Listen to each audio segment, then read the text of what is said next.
Amor próprio é um mandamento bíblico? Se a gente tem que amar o próximo como a nós mesmos, isso é um mandamento de que a gente tem que se amar primeiro? Vamos lá. Um fariseu, que era um religioso da época de Jesus, perguntou para ele qual era o grande mandamento da lei. Jesus respondeu que o grande primeiro mandamento é amar a Deus de todo o seu coração, de toda a sua alma, de todo o seu entendimento. E que o segundo é ame o seu próximo como você ama a si mesmo. A primeira parte dessa frase, ame o seu próximo, amarás o seu próximo, é um imperativo, ou seja, uma ordem. Esse é o mandamento, é uma determinação. A segunda parte, como a ti mesmo, é a forma como você vai cumprir esse mandamento. É uma comparação. Assim como você se ama, ame o seu próximo. Já está subentendido que todos nós temos amor próprio, senão as palavras de Jesus não iam fazer sentido para todo mundo, e elas fazem. Jesus nunca ensinou e a Bíblia não tem orientações sobre você se amar, porque o ser humano já é até meio egoísta por natureza. A gente pode achar que não, lembrar de pessoas que talvez a gente ache que não tem amor próprio, não tem autoestima, mas até essas pessoas se amam sim. Olha o que diz Efésios 5.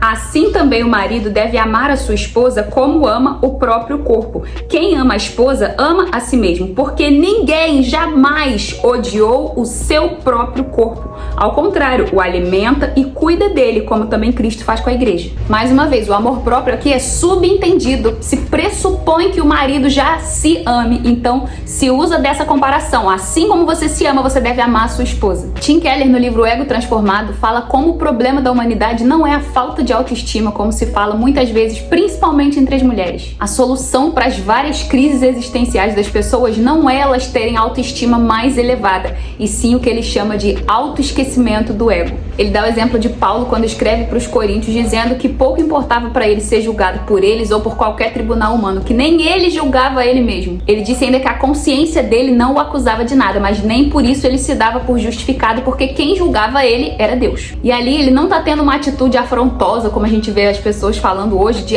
só quem pode me julgar é Deus, eu não ligo do que os outros falam. Até porque isso também é egocentrismo. Em outro momento, Paulo fala que ele buscava sim ser agradável a todos, com o objetivo deles serem salvos, não buscando o próprio interesse dele. Em várias outras passagens a gente vê a abnegação dele pelos outros. Mas nesse caso em específico ele fala que a consciência dele estava tranquila, mas que nem por isso ele se dava por inocente, porque quem julgava ele era Deus, e Deus é santo e perfeito. Então o discurso, mas a minha consciência tá tranquila, podem falar o que quiser porque eu sou inocente, também não é o ideal. Quando ele diz que não se importava de ser julgado pelos outros, não é porque ele tinha uma autoestima muito boa, e sim porque ele tinha atingido esse nível de autoesquecimento do ego. Em Romanos 12 ele fala para que a gente não pensasse de si mesmo além do que convém, e quanto à honra a gente deveria dar preferência aos outros. Em Filipenses ele fala para ninguém fazer nada por interesse pessoal ou vanglória, mas com humildade, considerando os outros superiores a si mesmo, não tendo em vista só os próprios interesses, mas também os dos outros. Muitas vezes a gente confunde com baixa estima ou falta de amor próprio alguns pecados, como o egoísmo, a inveja, a ingratidão, a insatisfação